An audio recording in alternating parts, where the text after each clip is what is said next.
मित्रों नमस्कार।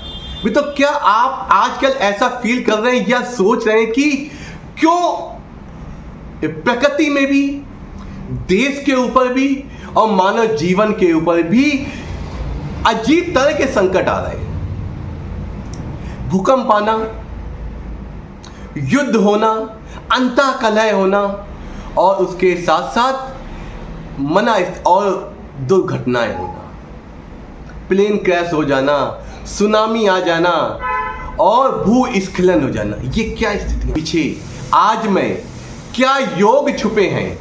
ग्रह गोचर में क्या ऐसी चालें चल रही हैं जिसके कारण ये चीज हो रहा है और ये किस ओर इशारा करते हैं, इस बारे में चर्चा करेंगे। ये वीडियो अत्यंत महत्वपूर्ण है क्योंकि कोई भी व्यक्ति नहीं चाहता उसके साथ उसका दुर्भाग्य है, क्योंकि हर व्यक्ति अपनों से बहुत प्रेम करता है और स्नेह करता है और वो चाहता है कि हमारा जीवन सुखों से भरपूर हो, कोई भी अप्रिय घटना ना हो।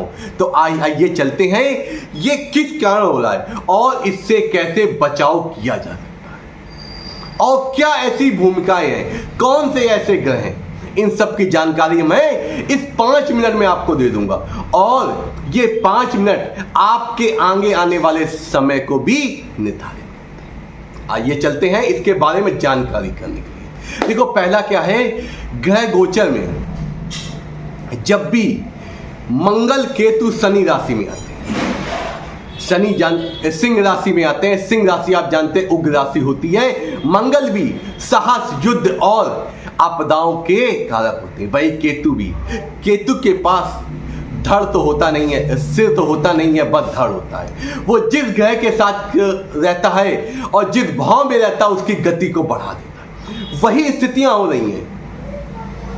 भारत पाकिस्तान का युद्ध, यूक्रेन और अमेरिका और रसिया का युद्ध, वही ईरान और इजराइल का युद्ध, उसमें अमेरिका की भी भूमिका। ये सब चीजें क्या,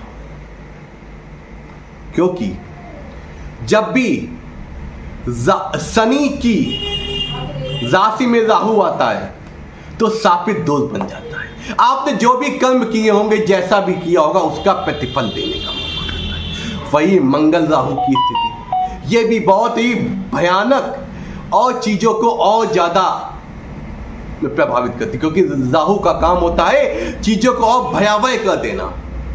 आप देख रहे हैं कैसी स्थितियां बन रही है।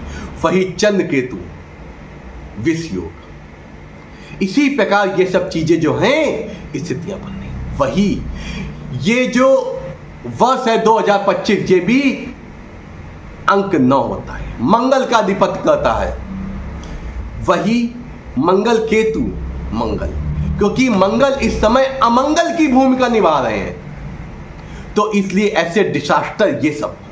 तो हमें क्या करना है, जब प्रकृति ऐसी अवस्था में होती तो हमें अंदर के अपनी चीजों को धैर्य और उसको वो भावना में होती तो उसे हमें स्थिर करना है। उसके लिए क्या करना है, साधना और ध्यान करना है। अब हमें अपने मन को और अपनी आत्मा को स्थिर रखने की जरूरत है। ये जो भयंकर जो त्रासदी ये सब चीजें हो रही हैं, इससे अपने आप को स्थिर रखने की जरूरत है और धैर्य। इसके लिए हमें क्या करना है, साधना और योग करने की आवश्यकता है और उसके साथ साथ हमें तुलसी और जल का दान करना है। इससे क्या हो, जीवन में जो अव्यवस्था की स्थिति बनी होती है, वो अव्यवस्था की स्थिति व्यवस्थित होने लगती है।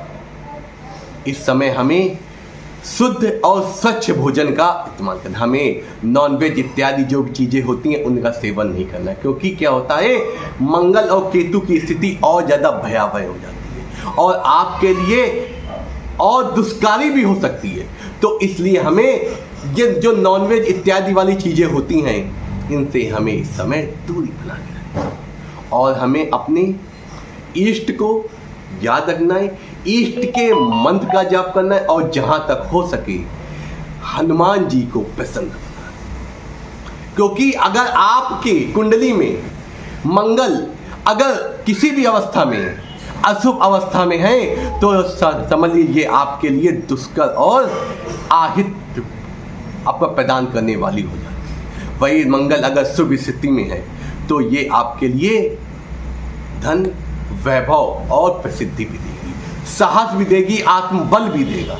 तो इसलिए हमें क्या करना है, हमें हनुमान जी की प्रतिदिन हनुमान चालीसा का पाठ करना है, क्योंकि हनुमान जी ही हमें इस समय जो भी चल रहा है युद्ध की स्थिति और आपदाओं की स्थिति उससे हमें पास, क्योंकि हनुमान जी इस कलयुग के साक्षात देवता हैं जो इस धरती पे मौजूद। इसलिए हमें प्रतिदिन हनुमान चालीसा का पाठ करना है और कमेंट में श्री राम जय राम जय जय राम अवश्य। नमस्कार, आपका दिन शुभ।